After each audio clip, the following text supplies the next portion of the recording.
अस्सलाम वालेकुम students, this video is about alcohol. इसमें हमने पढ़ना है अल्कोहल्स क्या हैं, इनका फंक्शनल ग्रुप क्या है, इसके अलावा फिज़िकल प्रॉपर्टीज़ कौन कौन सी हैं, केमिकल रिएक्शंस ये किस टाइप के देते हैं और कहाँ पर हम इनको यूज़ कर सकते हैं। So first is the introduction of alcohols. Alcohols are compounds in which one or more hydrogen atom in alkane has been replaced by OH group. ठीक है, suppose this is an alkane and we replace one of the hydrogen by OH group. ये आपका हो गया है alkane. अब इसमें हम क्या करते हैं, यहाँ का जो एक हाइड्रोजन है उसको रिप्लेस कर देते हैं बाय OH ग्रुप, तो ये आपका बन जाता है. Now this structure is known as alcohol. पहले ये अल्केन था, अब ये क्या बन गया है, alcohol. And this OH group is the functional group of alcohols, which is known as hydroxyl group. Its general formula is CnH2nOH. ठीक है, अल्केन के लिए जो हम फार्मूला यूज़ करते हैं CnH2n+2, तो +2 की जगह आपने क्या लिखना है, +1 और साथ में OH मेंशन करना है. नेम देते वक्त हम अल्केन का ई रिप्लेस करते हैं बाय OL. अल्केन में एंड में जो बिल्कुल ई है तो उसको अगर OL से रिप्लेस किया जाए तो ये नाम बन जाता है आपका अल्कोहल्स का. जिस तरह मीथेन है तो मीथेन का ई OL से रिप्लेस कर दें, देन मिथानोल बन जाता है. Now this is an alcohol. Similarly from ethane ethanol, from propane it becomes propanol, from butane it becomes butanol and from pentane it becomes pentanol. Similarly from hexane it becomes hexanol. बाकी जो are group है वो same ही रहेगा जिस तरह alkane में होता है, सिर्फ अल्केन का एक हाइड्रोजन सब में रिप्लेस हो गया है by OH group. Okay, so this alcohols has been classified into three groups. One are the primary alcohol, second are the secondary alcohol and third are the tertiary alcohol. जिस तरह हम alkyl halides में पढ़ चुके हैं कि ये जो आपका फंक्शनल ग्रुप है, अगर ये किसी ऐसे कार्बन के साथ अटैच है जिसके साथ मज़ीद 2 कार्बन अटैच हैं, तो तब इन अल्कोहल्स को हम कहते हैं कि ये प्राइमरी अल्कोहल है. सिमिलरली अगर ये OH ग्रुप किसी ऐसे कार्बन के साथ अटैच है जिसके साथ मज़ीद सिर्फ एक ही हाइड्रोजन अटैच है, तो इनको कहा जाता है सेकेंडरी अल्कोहल. और थर्ड, अगर ये किसी ऐसे कार्बन के साथ फंक्शनल ग्रुप OH अटैच है जिसके साथ मज़ीद कोई भी डायरेक्टली बॉन्डेड हाइड्रोजन नहीं है, तो इनको कहा जाता है tertiary alcohol. Now these alcohols further may be classified as monohydric, dihydric, trihydric or polyhydric. As their name indicates, monohydric का क्या मतलब है, which contain only one hydroxyl group. Mono means one and hydric means alcoholic group को ये represent कर रहा है. So suppose we have an alcohol which contain only one OH group, so this is a monohydric alcohol. अगर इसमें 2 OH group होंगे then this will be known as dihydric alcohol. Similarly, if 3 OH groups are attached then this will be known as trihydric alcohol, and if more than 3 OH groups are attached then they will be known as polyhydric alcohols. Structure of alcohols represent a structure in which the carbon in which the oxygen that is attached to a carbon and hydrogen is in sp3 hybridization. ठीक है, ये जो आपका alcohols में OH group है, this is sp3 hybridized. This is the structure for methanol, the first member of alcohol. In methanol, this oxygen that is linked with hydrogen and carbon is in sp3 hybridization. और sp3 hybridization में जो bond angle होता है normal, it is 104.5 degree as in water. ठीक है, water में इसका bond क्या है, 104.5 डिग्री. उसमें भी हाइब्रिडाइजेशन ऑक्सीजन की sp3 ही है, लेकिन मिथाइल अल्कोहल में ये हाइब्रिडाइजेशन 104 के बजाय 108.9 डिग्री है. और ये किस वजह से है, because of the different groups attached. यहाँ पे ऑक्सीजन के साथ दोनों हाइड्रोजन अटैच है, यहाँ पे ऑक्सीजन के साथ एक साइड पे तो हाइड्रोजन है, दूसरे साइड पे क्या है, अल्काइल ग्रुप है. तो इनकी अटैचमेंट, डिफरेंट ग्रुप्स के अटैचमेंट की वजह से बॉन्ड एंगल भी थोड़ा सा डिस्टॉर्ट हो गया है, and as a result the bond angle here is 108.9 degree instead of 104.5 degree. Next are the properties of alcohols. So the lower alcohols are colorless or toxic liquids. ठीक है, वो alcohol जिनमें कार्बन की तादाद कम है, 1 है, 2 है, 3 है, तो वो कलरलेस होते हैं and they are toxic liquids. Boiling point इनका क्या है? Boiling point of alcohol is much higher than those of the corresponding alkane. Alkanes के मुकाबले में, करस्पॉन्डिंग अल्केन्स के मुकाबले में इनका बॉइलिंग पॉइंट बहुत ज़्यादा होता है। और इसका रीज़न क्या है? इंटरमॉलिक्यूलर फोर्सेस जो कि हाइड्रोजन बॉन्डिंग के टाइप की होती हैं, इनमें चूँकि OH ग्रुप मौजूद है और जिस ऑक्सीजन के साथ हाइड्रोजन का लिंक मौजूद हो तो वो क्या होता है, हाइड्रोजन बॉन्ड में इन्वॉल्व हो सकता है। और अगर हाइड्रोजन बॉन्डिंग में इन्वॉल्व है, इट इज़ स्ट्रॉन्ग बॉन्डिंग, तो उसका बॉइलिंग पॉइंट भी ज़्यादा होगा। Boiling point of alcohol increases regularly with increase in the number of carbon atom.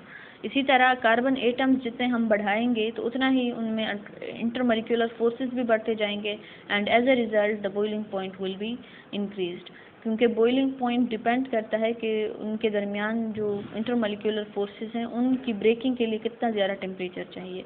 तो अगर इंटरमॉलिक्यूलर फोर्सेस ज़्यादा होंगे तो टेम्परेचर भी उनको तोड़ने के लिए ज़्यादा चाहिए होगा and as a result boiling point ज़्यादा होगा। तो सपोज मिथानॉल है, उसका बॉइलिंग पॉइंट 64.5 डिग्री है। इससे अगर हम कार्बन काउंट इंक्रीज करते हैं, ethanol which content 2 carbon, propanol 3 carbon and butanol 3 carbon, तो ये कार्बन की तादाद बढ़ाने के साथ साथ उसका जो टेम्परेचर है वो भी बढ़ता जा रहा है, बॉइलिंग पॉइंट इंक्रीज होता जा रहा है। और इसकी वजह क्या है? Because of the increased intermolecular force of attraction in between them. Next is the solubility of alcohols in water. So lower alcohols, that is from carbon 1 to 3, are completely soluble in water in all proportion. ठीक है, जो carbon 1 to 3 alcohols हैं वो completely soluble है। आप जिस भी proportion में लें, जिस भी प्रोपोर्शन का मतलब ये है कि आपने वाटर ज़्यादा ले लिया है, अल्कोहल कम ले लिया है, या अल्कोहल आप ज़्यादा ले लेते हैं, वाटर कम ले लेते हैं, तो जिस भी रेशियो में आप इनको कंबाइन करेंगे ये एक दूसरे में सॉलेबल हो जाएंगे। लेकिन जो हायर अल्कोहल हैं तो वो उनकी solubility, there solubility rapidly falls in water, वो ज़्यादा सॉलेबल नहीं है। और इसका रीज़न क्या है कि ये जो OH ग्रुप है तो ये तो सिर्फ 1 या 2 ही होंगे, बाकी तो R वाला पार्ट है। तो जो हायर अल्केन होंगे उनमें कार्बन की तादाद सपोज 10 है, 15 है, 16 है, तब ये क्या करेगा? मास्क कर देगा the polar characteristic of this OH group. ये इतना सराउंड करेगा OH ग्रुप को कि ये OH ग्रुप हाइड्रोजन बॉन्डिंग बना ही नहीं सकेगा, या जो इंटरेक्टिव फोर्सेस हैं वो किसी दूसरे कंपाउंड के साथ या वाटर के साथ कर ही नहीं सकेगा। और इसकी सॉलेबिलिटी तो इस OH ग्रुप की वजह से है।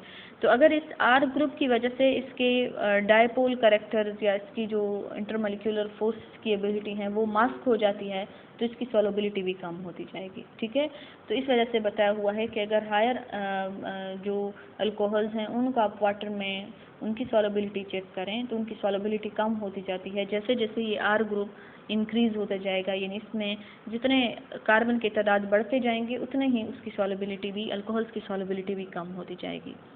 And next is the acidity of alcohols which is very much important. Acidity कोई कंपाउंड तभी शो कर सकता है अगर उसके पास कोई ऐसा प्रोटॉन हो जिसे वो डोनेट कर सकता है। ठीक है, ब्रोंस्टेड-लोरी थ्योरी के मुताबिक अगर कोई प्रोटॉन डोनेट कर सकता है तो तब वो एसिडिक कैरेक्टर शो कर सकता है। अब ये जो अल्कोहल्स हैं, as they have this hydrogen which can be donated, ठीक है, they can donate this proton and that's why they show acidic behaviour.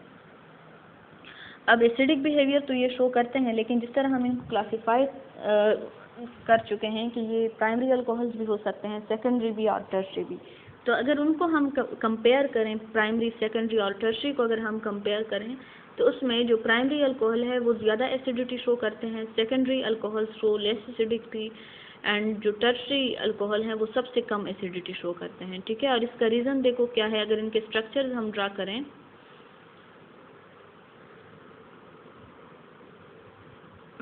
Suppose this is a primary alcohol जिनके साथ डायरेक्टली 2 हाइड्रोजन लिंक होते हैं। ये आपका हो गया है सेकेंडरी अल्कोहल जिसके साथ सिर्फ 1 हाइड्रोजन लिंक हो, और टर्शरी अल्कोहल जिसके साथ कोई भी डायरेक्टली हाइड्रोजन लिंक नहीं होता, जिस कार्बन के साथ OH ग्रुप अटैच है अगर उसके साथ डायरेक्टली कोई भी हाइड्रोजन अटैच नहीं है तो तब उसको हम कहते हैं कि ये टर्शरी अल्कोहल है। अच्छा, अब ये alkyl group hyper conjugation, inductive effect हम पढ़ चुके हैं कि कुछ electron donating inductive effect show करते हैं, कुछ इलेक्ट्रॉन डोनेटिंग नहीं होते, एक्सेप्टिंग इंडक्टिव इफेक्ट शो करते हैं। तो यहाँ पे जो R ग्रुप है वो क्या है, वो इलेक्ट्रॉन डोनेटिंग है। तो यहाँ पे जो आपके प्राइमरी अल्कोहल है उसमें सिर्फ एक ही R ग्रुप मौजूद है, यानी एक ही R ग्रुप इस कार्बन को इलेक्ट्रॉन डोनेट कर रहा है, और ये कार्बन फिर इन टर्न ऑक्सीजन को इलेक्ट्रॉन डोनेट करेगा। Similarly in secondary alcohol there are 2 R groups and this 2 R groups are electron donating, so they are donating electron to the oxygen of hydroxyl group. Similarly, in tertiary alcohol, 3 R groups are attached, which are donating electron to this oxygen of hydroxyl group. और acidity के लिए क्या चाहिए कि वो species जो ज़्यादा acidic होगी वो वाली स्पीशी होती है जो कि आसानी से प्रोटॉन डोनेट कर सके, और आसानी से वो तब ही प्रोटॉन डोनेट कर सकती है अगर ये ज़्यादा टाइटली अटैच नहीं है ऑक्सीजन के साथ। ठीक है, प्रोटॉन क्या है, वो पॉजिटिवली चार्ज है। अब जितना आप उसके लिए नेगेटिव चार्ज बढ़ाएंगे उतना ही ये टाइटली अटैच्ड होगा और इतना ही ये आसानी से नहीं निकल सकेगा, ये बिहेवियर शो करेगा वीक एसिड का। जितना यहाँ पे नेगेटिव चार्ज कम होगा उतना ही ये लेस टाइटली हेल्ड होगा विद द ऑक्सीजन, और उतना ही वो आसानी से निकल सकेगा, और जितना वो आसानी से निकल सकता है उतना ही हम कहेंगे कि ये स्ट्रॉन्ग एसिड है। अब यहाँ पे अगर हम कंपेयर करें, प्राइमरी अल्कोहल में सिर्फ एक ही R ग्रुप ऑक्सीजन डोनेट कर रहा है, सॉरी इलेक्ट्रॉन डोनेट कर रहा है ऑक्सीजन को, तो ये इतना यहाँ पे इलेक्ट्रॉन की डेंसिटी इतनी ज़्यादा नहीं है, और इलेक्ट्रॉन की डेंसिटी कम होने की वजह से ये हाइड्रोजन फिर इतना टाइटली अटैच्ड नहीं है। ठीक है, और अगर ये टाइटली अटैच्ड नहीं है इट मीन्स कि ये आसानी से निकल सकता है, और जो आसानी से निकल सकेगा उसको हम कहेंगे कि ये स्ट्रॉन्ग एसिड है। इसके मुकाबले में अगर हम टर्शरी अल्काइल हैलाइड्स को कंपेयर करें तो यहाँ पे 3 R ग्रुप्स इलेक्ट्रॉन डोनेट कर रहे हैं। इलेक्ट्रॉन डेंसिटी ऑक्सीजन के ऊपर बहुत ज़्यादा है 3 R ग्रुप्स की वजह से। एक तो ऑलरेडी इसके ऊपर लोन पेयर ऑफ इलेक्ट्रॉन है, दूसरा R ग्रुप्स भी इनको इलेक्ट्रॉन डोनेट कर रहे हैं, तो ऑक्सीजन के ऊपर इलेक्ट्रॉन डेंसिटी ज़्यादा है। इलेक्ट्रॉन डेंसिटी ज़्यादा होने की वजह से इसने पॉजिटिव प्रोटॉन को बहुत टाइटली पकड़ा हुआ है और वो आसानी से निकल नहीं सकता। ठीक है, और जब वो आसानी से नहीं निकल सकेगा तो उसको हम क्या कहेंगे कि ये वीक एसिड है। Similar is the case with secondary alcohol जिसमें 2 R ग्रुप्स अटैच्ड हैं, तो अब इसमें भी इलेक्ट्रॉन डेंसिटी ऑक्सीजन के ऊपर ज़्यादा है, लेकिन इतनी ज़्यादा नहीं है जितनी टर्शरी में है। तो टर्शरी के मुकाबले में इसकी एसिडिटी ज़्यादा होगी, और जो प्राइमरी है चूँकि उनके मुकाबले में इनके पास 2 R ग्रुप्स हैं और वो इलेक्ट्रॉन डेंसिटी बढ़ा रहे हैं, तो इस वजह से उनसे इनकी एसिडिटी कम होगी। तो सीक्वेंस आपका क्या बन गया कि primary alcohol because they have only 1 R group electron donating group, so they are more acidic, and then secondary alcohol कम, सेकेंडरी अल्कोहल की एसिडिटी प्राइमरी अल्कोहल से कम है, एंड देन सेकेंडरी अल्कोहल जो है उनकी एसिडिटी ज़्यादा है than tertiary alcohol. Okay, next is the reaction of alcohol कि अल्कोहल किस टाइप के रिएक्शन देते हैं। अब अल्कोहल के स्ट्रक्चर को अगर हम देखें तो वो 2 किस्म के रिएक्शन दे सकता है, depends upon the splitting of the bond. एक बॉन्ड है आपका R और ऑक्सीजन के दरमियान, यहाँ पर भी बॉन्ड की स्प्लिटिंग हो सकती है, और एक बॉन्ड है आपका ऑक्सीजन और हाइड्रोजन के दरमियान, यहाँ पर भी बॉन्ड की स्प्लिटिंग हो सकती है। So alcohols react with other reagents due to breaking of carbon oxygen bond if the attacking group is a nucleophile। ठीक है, अगर कोई न्यूक्लियोफाइल अटैक करता है तो इसका RO वाला बॉन्ड ब्रेक होता है, इसकी स्प्लिटिंग होती है। और अगर कोई इलेक्ट्रोफाइल अटैक करता है, ठीक है, इलेक्ट्रोफाइल अटैक करता है, then the bond between oxygen and hydrogen is splitted. तो ये बात बहुत इंपॉर्टेंट है, आपने याद रखनी है। न्यूक्लियोफिलिक अटैक, न्यूक्लियोफिलिक का क्या मतलब है, जो इन सर्च ऑफ न्यूक्लियोफाइल मीन के न्यूक्लियस लविंग यानी पॉजिटिव चार्ज के लिए जिसकी एफिनिटी होती है। तो पॉजिटिव चार्ज कहाँ पर है, ये कार्बन R शोज कि यहाँ पे कार्बन अटैच्ड है, और कार्बन क्या है, इसकी इलेक्ट्रोनेगेटिविटी ऑक्सीजन से कम है, so this is partial positive charge and oxygen is partial negative charge.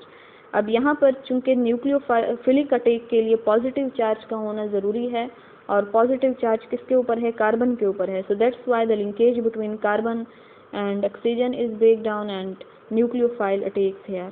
Similarly जब कोई इलेक्ट्रोफाइल आएगा तो electrophile in search of electron होता है, और electron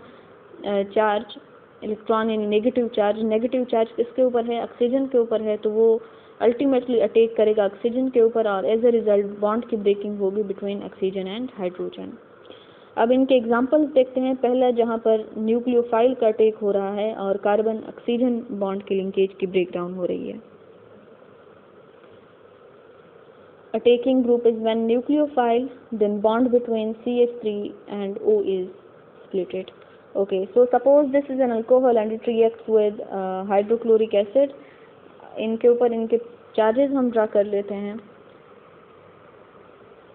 This carbon is partial positive charge and oxygen is partial negative charge. Similarly here in HCl, hydrogen is partial positive charge and chlorine is partial negative charge. Okay अब ये जो आपका HCl है इसमें nucleophile कौन है? This chlorine. इसके ऊपर नेगेटिव चार्ज है, so this act as a nucleophile. इस बॉन्ड की जब स्प्लिटिंग होगी, ठीक है, इस बॉन्ड की सपोज स्प्लिटिंग हो गई है तो हाइड्रोजन आपका हो जाएगा पॉजिटिव और क्लोरीन आपका हो जाएगा negative. Now this negative chlorine act as a nucleophile, ठीक है, this is now a nucleophile which has a negative charge. तो न्यूक्लियोफाइल जाएगा towards positive charge, this will attack on the CH3 group of alcohol and as a result form bond with CH3, ठीक है। क्या बना रहा है? Alkyl halide. ये देखें क्लोरीन का बॉन्ड बन गया है CH3 के साथ because CH3 is in positive charge and this is a nucleophile. Nucleophile is in search of a positive charge, so this will form bond with CH3 forming alkyl halide. और जो आपका proton रह जाता है it will form bond with OH forming water, ठीक है। तो इसमें आपने देख लिया कि न्यूक्लियोफाइल जहाँ पर आ रहा है उसमें बॉन्ड की स्प्लिटिंग कहाँ पर हुई है? कार्बन और ऑक्सीजन के दरमियान। नेक्स्ट कैटेगरी है जहाँ पर इलेक्ट्रोफाइल का अटैक होता है। तो इलेक्ट्रोफाइल वो स्पीशी है which is in search of negative charge. Electrophile mean the species that is electron loving. Electrophile is an electron loving species. Now this is an alcohol.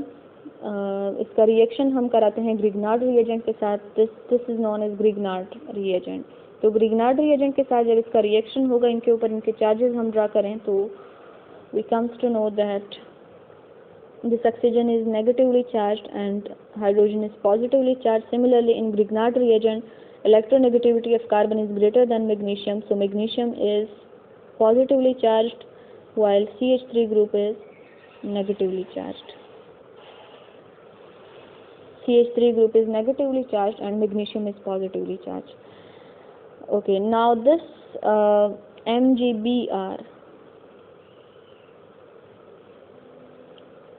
when the bond between CH3 and Mg is splitted, then we get these two things, one MgBr and this Mg has a positive charge while CH3 which has a negative charge, ठीक है। अब ये जो आपका MgBr with positive charge बन गया है, this is an electrophile. Electron loving है, इसके ऊपर खुद पॉजिटिव चार्ज है, so this is an electrophile. और इलेक्ट्रोफाइल अटैक करेगा ऑक्सीजन के ऊपर क्योंकि ऑक्सीजन के ऊपर नेगेटिव चार्ज है, तो ये यहाँ पर अटैक करेगा and as a result this bond is form, ठीक है। ये वाला कंपाउंड आपका बनेगा जिसमें क्या है? CH3CH2O, ये वाला पार्ट आ गया है और इसके साथ अटैच हो गया है MgBr, ये देखें। अच्छा, इसके अलावा ये जो CH3 विद नेगेटिव चार्ज रह गया है, this will form bond with this hydrogen and as a result we get this compound which is methane. CH3 with negative charge, this will form bond with the hydrogen partial positive and as a result methane is formed. तो इसमें आपने देख लिया कि जहाँ पर electrophile का attack हो रहा था, this was an electrophile this splitted the bond between oxygen and hydrogen of alcohol. ये आपके हो गए हैं केमिकल रिएक्शन और एंड में हम देखेंगे यूजेस ऑफ अल्कोहल्स को। सो अल्कोहल्स डेली लाइफ में हम बहुत सारे प्लेसेस पे यूज़ करते हैं। फर्स्ट क्या है कि एज अ बेवरेज इसको यूज़ किया जाता है, इथानॉल को यूज़ किया जाता है as a beverage. As a fuel use किया जाता है इथानॉल को और मीथानॉल को, they can be used as an alcoholic fuel. Similarly, a mixture of petrol with 10 to 20% ethanol is also used as a fuel. Methanol is used as a fuel for racing cars. ठीक है, जो racing cars होते हैं तो उसमें methanol को use किया जाता है फ्यूल के तौर पर। नेक्स्ट है सॉल्वेंट। तो अल्कोहल्स को जनरली सॉल्वेंट के तौर पर भी यूज़ किया जाता है, specially ethanol is used in perfumes and cosmetic cleaners, liquors, varnishers and vegetable essence जिस तरह के वेनीला है, इनमें एज ए सॉल्वेंट यूज़ किया जाता है. Alcohols are also used as antiseptic. Ethanol is used as antiseptic to disinfect skin before injections are given, often along with iodine. ठीक है, आयोडीन के साथ इथेनॉल को भी एज एंटीसेप्टिक यूज़ किया जाता है. नेक्स्ट इनके यूजेस हैं मेडिकल प्रोडक्ट्स में भी इनको यूज़ किया जाता है. Ethanol is used as a solvent for the preparation of cough syrups. ठीक है, कफ की जो सिरप्स होती हैं उनमें इनको सॉल्वेंट के तौर पर यूज़ करते हैं. प्रोपेनॉल, जिसे हम प्रोपेन 2-ओल भी कहते हैं, उनको यूज़ किया जाता है रबिंग अल्कोहल के तौर पर ताकि हाई फीवर को कम किया जा सके. और लास्ट क्या है कि इनको chemicals as source of other chemicals भी यूज़ किया जाता है. Raw materials is a raw material in the manufacture of polymer, fiber, explosive and plastics. ठीक है, मुख्तलिफ प्लास्टिक्स और जो पोलीमर्स हैं, एक्सक्लूसिव है, फाइबर्स हैं, उनके लिए अल्कोहल्स को रॉ मटेरियल के तौर पर यूज़ करते हैं. Ethanol can be converted into ethanoic acid. Ethanoic acid जिसे जनरली हम विनेगर कहते हैं. So this are the some of the uses of alcohols.